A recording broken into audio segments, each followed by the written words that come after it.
Dear student, आज हम continue करेंगे वहीं से जहाँ हमने छोड़ा था। लास्ट टाइम मैंने आपको कहा था कि मैं आपको नेक्स्ट लेक्चर में करवा दूंगा, ठीक है।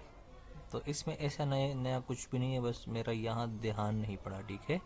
देखो कैसे सॉल्व करोगे। आपके पास पीरियड क्या क्या आ गया। देखो आपके पास कोटेंजेंट 3x का पीरियड आ गया π/3 और साइन 2x/3 का पीरियड आ गया 3π। तो आप इधर अगर इधर पाई के साथ जो भी होगा वो, और इधर अगर डिवीजन में कुछ भी आता तो आप उसे इग्नोर करोगे, उसे नहीं लिखोगे। इधर डिवीजन में क्या आया है, 3 आया है, तो आप इसको इग्नोर करोगे, ठीक है। और क्या करोगे, इसका पाई का और इस 3π का एलसीएम लोगे। तो एलसीएम के लिए हम ये करते हैं, तो पाई की टेबल, पाई 1 टाइम्स तो पाई, पाई 3 टाइम्स 3π, तो 3 1 और 3 1, तो एलसीएम क्या होता है, इन दोनों को मल्टीप्लाई करो तो 3π आपका एलसीएम आ गया। अब एचसीएफ किसे कहते हैं। एचसीएफ आप लोगे किस किस का, पाई के साथ क्या मौजूद है 1 और इस पाई के साथ क्या मौजूद है 3, तो इसका एलसीएम, इसका एचसीएफ लोगे, ठीक है। तो एचसीएफ हम कैसे लेते हैं, 1 और 3 के एचसीएफ का मतलब क्या है कि 1 के वो नंबर ढूंढो जो 1 को भी डिवाइड करे और 3 को भी डिवाइड करे। तो 1 को तो सिर्फ इटसेल्फ 1 ही डिवाइड करता है, और 3 को 1 भी डिवाइड करता है और 3 भी डिवाइड करता है। अब इन दोनों में कॉमन कौन सा है, 1। और क्या ये हाईएस्ट है, हाँ ये हाईएस्ट भी इस वजह से है क्योंकि इसके अलावा और कोई नंबर ही नहीं है जो इन दोनों को डिवाइड करे और वो कॉमन भी हो, तो इस वजह से यही बनता है हाईएस्ट कॉमन फैक्टर, ठीक है। तो 3 और 1 का एचसीएफ क्या आता है, वो आता है 1, ठीक है। तो यहाँ पर इन्होंने जो लिखा है ना 3π डिवाइड बाई 1, तो ये एलसीएम डिवाइड बाई एचसीएफ किया है इन्होंने, ठीक है। तो ऊपर 3π/1 तो विच इज इक्वल टू 3π, ठीक है। देखो पीरियड के लिए शॉर्टकट ये याद रखो, पीरियड्स के लिए शॉर्टकट ये याद रखो कि ट्रिग्नोमेट्रिक फंक्शन चाहे जो भी आए, साइन आए, कॉज आए, टेंजेंट आए, लेकिन अगर इधर x के साथ कुछ मल्टीप्लाई हुआ हो ना, अगर इधर x के साथ कुछ मल्टीप्लाई, कुछ एक्स्ट्रा एडिशन हुआ हो, तो फिर इधर x के साथ जो भी होगा बस उस पीरियड पे वो डिवाइड करना, ठीक है। मीन्स अगर साइन x आ जाए तो सिर्फ 2π रहेगा, लेकिन अगर आएगा साइन 3x तो बन जाएगा 2π/3। अगर बन जाए साइन 3x + 4 फिर भी यही पीरियड रहेगा, ठीक है। अगर बन जाए 7 साइन x तो चेंज नहीं होगा क्योंकि शॉर्टकट क्या है, x के साथ, तो इसका पीरियड 2π। तो सिर्फ और सिर्फ टेंजेंट और कोटेंजेंट का इसका होता है पाई या π/एब्सोल्यूट ऑफ a, बाकी सबका होता है 2π या 2π एब्सोल्यूट ऑफ a। तो पीरियड सबसे इजीएस्ट कॉन्सेप्ट है, ठीक है। अब देखो यहाँ पर जो है हमने फाइंड करनी है मैक्सिमम और minimum value of in trigonometric functions की जो इस टाइप के होंगे। ये भी बहुत आसान कॉन्सेप्ट है और पिछले साल इससे पेपर में क्वेश्चन भी आया है। देखो इसका सबसे पहले इसका मैक्सिमम वैल्यू कैसे फाइंड करेंगे, सिंपल, इस ए को लेना, बी को लेना, capital M is equal to A plus B absolute, ये इसका फार्मूला होता है। अगर मैं इसका एग्जाम्पल करवाऊं तो ये हो जाएगा 3 + 4 साइन थीटा। तो इसका मैक्सिमम वैल्यू कैसे फाइंड करोगे, 3 + 4 एब्सोल्यूट, 3 + 4 एब्सोल्यूट। तो पॉजिटिव नंबर का एब्सोल्यूट वही नंबर आता है 3 + 4, तो आएगा 7, ठीक है। और मिनिमम का फार्मूला क्या होता है, मिनिमम का फार्मूला होता है small m is equal to A - B absolute. तो इसी फंक्शन का मिनिमम कैसे फाइंड होगा, 3 माइनस और ये 4 का एब्सोल्यूट, तो which is equal to 3 - 4 which is equal to -1, ठीक है। तो m किसके इक्वल आया, -1 के इक्वल आया, ठीक है। तो देखो ये फार्मूला है A - B एब्सोल्यूट और A + B एब्सोल्यूट, ये कैपिटल M का फार्मूला है, ये स्मॉल m का फार्मूला है। इसका मैक्सिमम और मिनिमम कैसे फाइंड करना है, वही A + B एब्सोल्यूट और A - B एब्सोल्यूट इसका फार्मूला है। इसका अगर मैं एग्जांपल करवा दूं तो वही 3 + 4 cos थीटा लिखो। A और B क्या होंगे, ये नंबर्स होंगे, बस अपने मर्जी का नंबर्स ले ले, तो वही कैपिटल M आएगा 3 + 4 7, स्मॉल m आएगा -1, बात ख़त्म, ठीक है। इसका भी वही होगा, कोई चेंज नहीं, बस सिंपल इस A और B का एब्सोल्यूट ले लो ए प्लस बी एब्सोल्यूट ले लो, ये आपकी मैक्सिमम वैल्यू है, मिनिमम ए माइनस बी एब्सोल्यूट। अगर मैं इसका एग्जांपल करवाऊँ तो वो बनेगा, अगर मैं लिखूँ 10 + 5 साइन इंटू 3 थीटा + 4, तो देखो इसको नहीं देखना कि ये क्या आ गया, बस सिंपल इस और इसको सम कर दो तो वो आएगा 15, और इससे ये सब्ट्रैक्ट करो तो स्मॉल m आएगा 10 - 5 तो 5। ये आपकी मिनिमम वैल्यू आ गई, ये आपकी मैक्सिमम वैल्यू आ गई। ठीक है, वही फार्मूला है देखो, a + b और a - b। इसका एग्जाम्पल आप लोग खुद अपने लिए लिखो। ठीक है, ए की जगह एक नंबर लिखो, बी की जगह एक नंबर लिखो, सी की जगह एक नंबर लिखो, डी की जगह एक नंबर लिखो। ए प्लस बी एब्सोल्यूट, ठीक है, और ए माइनस बी एब्सोल्यूट। ठीक है, ए प्लस बी एब्सोल्यूट और ए माइनस बी एब्सोल्यूट। ठीक है, अगर मैं ऐसे लिख दूं तब क्या आएगा, 3 - 4 cos 3 थीटा माइनस 3 थीटा + 4, या हाँ, तो कैसे आएगा इसका, तो कैपिटल एम तो आएगा क्या, 3 प्लस, और ये बी की जगह क्या आया है, बी की जगह आया है -4। क्या आया है, -4, तो -4 एब्सोल्यूट। तो 3 प्लस, ये इसको क्या बना देगा, प्लस, तो 7 आएगा, ये याद रखना। स्मॉल एम क्या आएगा, 3 माइनस इंटू -4 एब्सोल्यूट आएगा, याद रखो a minus B absolute formula है। ठीक है, और इस केस में हमने b क्या लिया हुआ है, b लिया हुआ है -4। ठीक है, तो ये आएगा 3 माइनस, और ये बन जाएगा 4, तो ये बन जाएगा -1। तो ये बात याद रखना। ठीक है, फार्मूला यही रहेगा, a प्लस बी एब्सोल्यूट और a माइनस बी एब्सोल्यूट, लेकिन b पर नज़र रखना। ये एब्सोल्यूट जो गिवन है ये सिंपल इसी वजह से गिवन है कि अगर इधर माइनस बी आ गया तो आप उसको कैसे लिखोगे, a plus into minus B, और फिर इस माइनस बी को क्या करोगे, एब्सोल्यूट लोगे। तो ये बात याद रखना। ठीक है, अब ये एग्जाम्पल है 3 + 4 साइन थीटा, कैसे करोगे, 3 + 4 आएगा 7, और 3 - 4 आएगा -1। तो ये आपकी मैक्सिमम वैल्यू है जो कि 7 है, जो a प्लस बी एब्सोल्यूट से निकाली गई है। a माइनस बी एब्सोल्यूट जिसकी वैल्यू आती है -1। ठीक है, अब वही वैल्यू है, ये आया है a plus B cos theta, तो a की जगह है आपकी 1/3, b की जगह है -5, तो a प्लस बी एब्सोल्यूट और a minus B absolute, a plus B absolute, तो a की वैल्यू है 1/3 प्लस b की वैल्यू है -5 एब्सोल्यूट, तो विच इज इक्वल टू 1/3 + 5। तो इससे आता है क्या, इससे आता है 16/3। ठीक है, मिनिमम वैल्यू किसकी इक्वल होगी, इसकी मिनिमम वैल्यू इसकी होगी, a की जगह है 1/3 माइनस एज इट इज़ और -5 एब्सोल्यूट, तो इससे आएगा 1/3 -5, इससे आएगा -14/3। ठीक है, जो कि ये गिवन है, ये और ये गिवन है। ठीक है,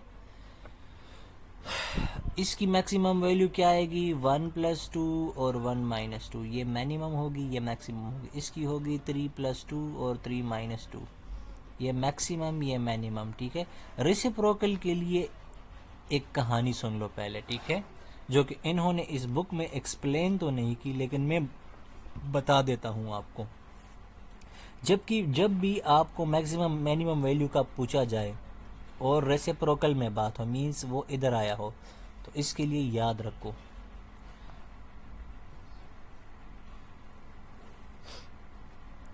तो इसके लिए याद रखो कि अगर ऐसी फॉर्म हो ना, a plus B sine theta या कुछ भी हो लेकिन नीचे हो, और आपने मैक्सिमम वैल्यू निकाल दी, ठीक है, a प्लस बी एब्सोल्यूट को यूज़ करके, और वो ग्रेटर देन 0 आ गई। ठीक है, और मिनिमम वैल्यू भी निकाल दिया आपने और वो भी ग्रेटर देन 0 आ गई।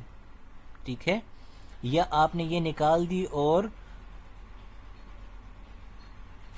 कैपिटल M की वैल्यू लेस देन 0 आ गई और स्मॉल m की वैल्यू भी लेस देन 0 आ गई, तो उस केस में आपका जो मैक्सिमम होगा, ठीक है, वो इक्वल होगा 1/स्मॉल m के, और आपका जो मिनिमम होगा वो इक्वल होगा 1/कैपिटल M के। ठीक है, मतलब आपका जो मिनिमम होगा उसका रेसिप्रोकल लोगे और मैक्सिमम होगा उसका भी रेसिप्रोकल लोगे। लेकिन उसका रेसिप्रोकल लेके वो मिनिमम बन जाएगा और मिनिमम का रेसिप्रोकल लेके वो मैक्सिमम बन जाएगा। कैसे, मैं आपको एग्जांपल के ज़रिए से समझाता हूँ। ये एग्जांपल देखो, एग्जांपल है 1 divide by 1+3, 1 divide by 1+3 sine 2 theta -15। देखो मैक्सिमम वैल्यू निकालो, a प्लस बी एब्सोल्यूट तो 1+3 एब्सोल्यूट जो आएगा 4। मिनिमम वैल्यू निकालो 1 - 3 एब्सोल्यूट तो आएगा क्या, -2। क्या आ गया, -2 आ गया। तो अब क्या है, कैपिटल वैल्यू ग्रेटर देन 0 है और स्मॉल m की जो वैल्यू है वो क्या है, लेस देन 0 है। जब ऐसे केस बन जाए रेसिप्रोकल में, एक तो मैंने ये ऊपर बता दिया, इसका मैं एग्जांपल करवाता हूँ। पहले ये देखो, अगर ऐसे केस बन जाए तो आपका जो मिनिमम है, आपका जो मिनिमम है और मैक्सिमम है, ये इसका रेसिप्रोकल आपका बन जाएगा। देखो आपका जो मैक्सिमम होगा, मैक्सिमम वो इक्वल होगा 1/m के, और आपका जो मिनिमम होगा अब वो इक्वल होगा 1/m के। तो आपका जो मैक्सिमम है वो बन जाएगा 1/4 के, और आपका जो मिनिमम है वो बन जाएगा 1/2 इंटू माइनस के। इसको हम डिनोट करते हैं m डैश से, इसको हम डिनोट करते हैं m डैश से। देखो रेसिप्रोकल में ये बात याद रखना कि अगर ऐसी पोजीशन आ गई तो ये कॉन्सेप्ट यूज होगा, ठीक है, ठीक है। अब अगर ये दोनों वैल्यूज ग्रेटर देन 0 आती, मींस पहला भी ग्रेटर देन 0 आता, दूसरा भी ग्रेटर देन 0 आता, या पहला भी लेस देन 0 आता, दूसरा भी लेस देन 0 आता, तब आप क्या करते, आपकी जो मैक्सिमम वैल्यू बन जानी थी वो इक्वल होती 1 मिनिमम वैल्यू के, ठीक है। और आपकी जो मिनिमम वैल्यू बनती थी वो बनती थी फिर 1 मैक्सिमम के। आपका मिनिमम और मैक्सिमम क्या बनता है, वो रोटेट भी, वो इंटरचेंज भी कर देता है ख़ुद को और रेसिप्रोकल भी ले लेते हैं। चलो इसका मैं आपको एग्जांपल करवाता हूँ।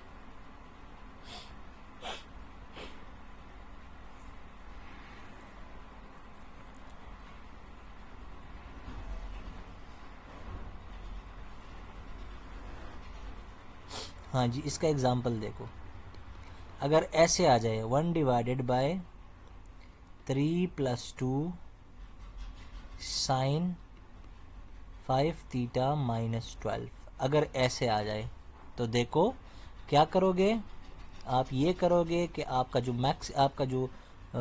मैक्सिमम वैल्यू जो हम निकालते हैं वो हम कैसे निकालते हैं, 3 + 2 एब्सोल्यूट, क्या आ गया, वो आ गया 5। मिनिमम हम कैसे निकालते हैं, 3 - 2 एब्सोल्यूट, तो वो क्या आ जाएगा, 3 - 2 विच इज इक्वल टू 1। तो देखो ये भी ग्रेटर देन 0 है और ये भी ग्रेटर देन 0 है। अब आपकी जो मैक्सिमम वैल्यू होगी ना, देख लो, अब आपकी जो मैक्सिमम वैल्यू होगी वो बन जाएगी 1/m के इक्वल, मीन्स 1/1 के इक्वल, जो कि इक्वल आएगा 1 के। और आपकी जो मिनिमम वैल्यू होगी वो बन जाएगी 1/M के, तो ये बन जाएगा 1/5 के। तो ये बात याद रखना, अगर दोनों ग्रेटर देन 0 हो तो ये कॉन्सेप्ट लगेगा, अगर एक ग्रेटर देन 0 हो और एक लेस देन 0 हो तो ये वाला कॉन्सेप्ट लगेगा, ठीक है। तो इसको गौर से देखना, ठीक है। चलो मैं एक और एग्जांपल करवाता हूँ, ये देख लो।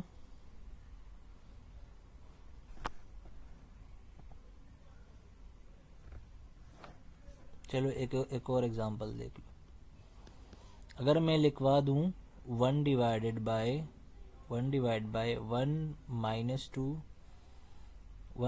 - 2 साइन इंटू 5 थीटा -1, तो देख लो क्या होगा। मैक्सिमम हम कैसे निकालते हैं, 1 + 2 एब्सोल्यूट, तो 1 प्लस इंटू -2 का एब्सोल्यूट तो बनेगा 3।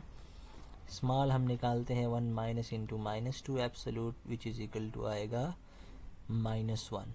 तो एक m ग्रेटर देन 0 है और ये m लेस देन 0 है।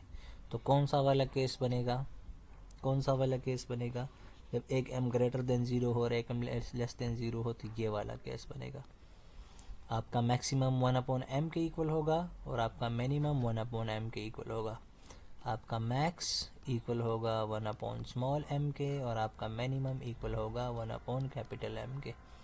तो कैपिटल M डैश इक्वल हो जाएगा 1/, -1 के, जो कि बन जाएगा -1, और स्मॉल m डैश इक्वल होगा 1/m के, जो कि इक्वल होगा 1/3 के।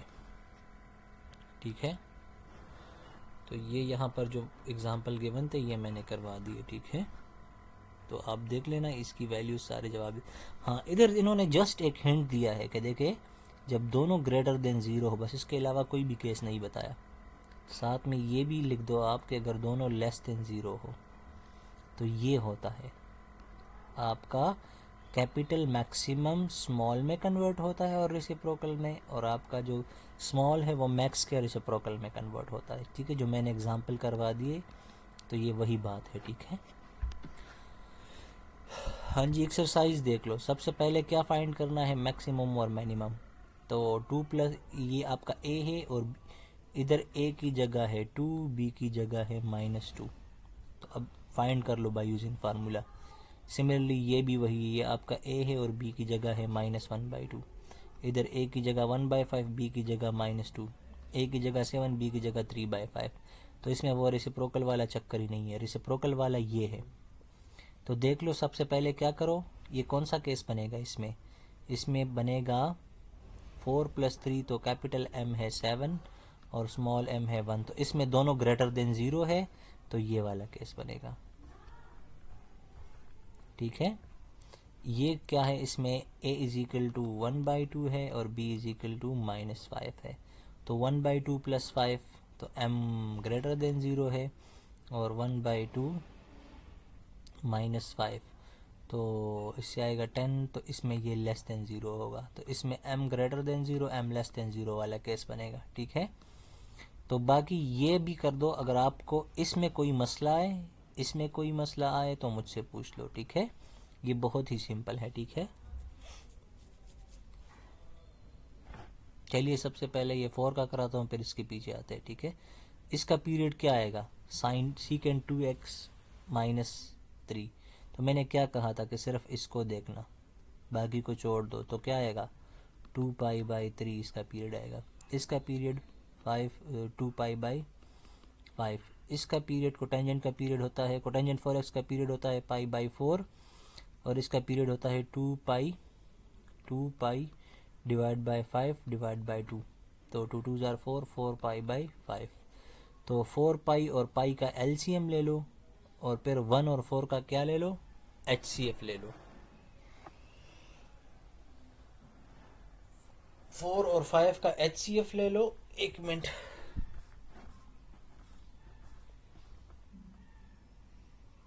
यार मैंने एक मिस्टेक कर दी है इधर, ये π/3 है और ये 3π/1 है। ठीक है, तो ये नीचे जो गिवन होते हैं इनका एचसीएफ लेना होता है, और जो ऊपर गिवन होता है इनका क्या लेना होता है, एलसीएम लेना होता है। ठीक है, तो इधर देख लो, π/4 आ गया, और क्या आ गया, 4π/5। π/4 आ गया और 4π/5। तो पाई और 4π का एलसीएम ले लो, जो कि बनता है पाई। 4π इसका एलसीएम बनता है, और एचसीएफ 4 और 5 का क्या बनता है, 4 किस किस पे डिवाइड होता है, 1 पे होता है, 2 पे होता है, 4 पे होता है, 5 1 पे होता है, और 5 इटसेल्फ पे होता है। तो इनका कॉमन फैक्टर कौन सा है, 1 और 1, और ये हाईएस्ट भी है। तो 4π/1 विच इज इक्वल टू 4π। ठीक है, तो ये इसका पीरियड बनता है। इसका पीरियड बनता है 2π/3, इसका बनता है 2π/2, जो कि बन जाएगा पाई, और इसका पीरियड बनता है π/3, और इसका बनता है 2π/5। तो π/3 इसका बनता है π/3, और इसका बनता है 2π/5। तो अब पाई और 2π का एलसीएम आता है 2π, और 3 और 5 का एचसीएफ आता है 1, तो ये आ गया 2π। इसका पीरियड 2π, इसका पीरियड पाई, इसका पीरियड 2π/3, इसका पीरियड 2π/2, तो बन जाएगा पाई। इसका पीरियड बनता है 2π/5, और इसका मैंने निकाल दिया है। ठीक है, तो इसका डोमेन और रेंज फाइंड करना है। 7 cos 4x का डोमेन क्या आएगा, वो आएगा R, और इसका रेंज आएगा क्या, -7 to 7। इसमें आप कोई भी वैल्यू पुट करो आपको जवाब मिलेगा। ठीक है, इसका जो मैक्सिमम जवाब होगा वो +7 और जो मिनिमम जवाब होगा वो -7 है। ठीक है, इसका डोमेन R और इसका रेंज -1 to 1। देखो रेंज कौन सी चीज़ इफेक्ट करेगी, जो इधर आएगा, जो बाहर आएगा वो रेंज को इफेक्ट करेगा। ठीक है, बाकी डोमेन अनइफेक्टेड होता है अगर डिवीजन में x वगैरह ना आए। ठीक है, जैसे कि इधर देखो इसका डोमेन क्या होगा, आंक बंद करके पूरा का पूरा R, रेंज क्या आएगा -1 to 1। इधर बाहर क्या आया है 7, तो अब दोबारा आपका रेंज इफेक्ट होगा। ठीक है, अब कोटेंजेंट x का जो डोमेन था वो क्या था, वो था entire real line except n pi. ठीक है, और इसका रेंज क्या था, इसका रेंज था -∞ to -1 यूनियन 1 to +∞ था। अब चूंकि इधर बाहर 7 आ गया तो इधर 7 आ जाएगा, इधर भी 7 और इधर भी 7। ठीक है, अब 4 टेंजेंट पाई एक्स, इसका रेंज इंटायर R था जो कि चेंज नहीं होता। ठीक है, और इसका डोमेन क्या था, इसका डोमेन भी अनचेंज हो, कि अंदर कोई भी चीज़ नहीं है। ठीक है,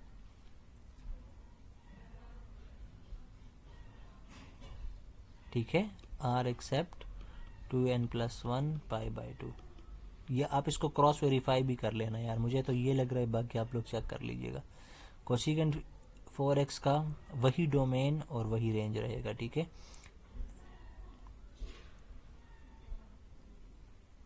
ये दोनों आप लोग चेक कर लीजिएगा। ठीक है, 5 और 6 अगर मसला हुआ तो फिर इसको डिटेल में देख लेंगे, मुझे तो ये नज़र आ रहा है, बाकी आप लोग खुद चेक कर लो। ठीक है, तो एक्सरसाइज 9.1 ये एक्सट्रीमली इजी है। ठीक है, और इससे आप लोगों का क्वेश्चन लाजमी बनकर आता है पेपर में।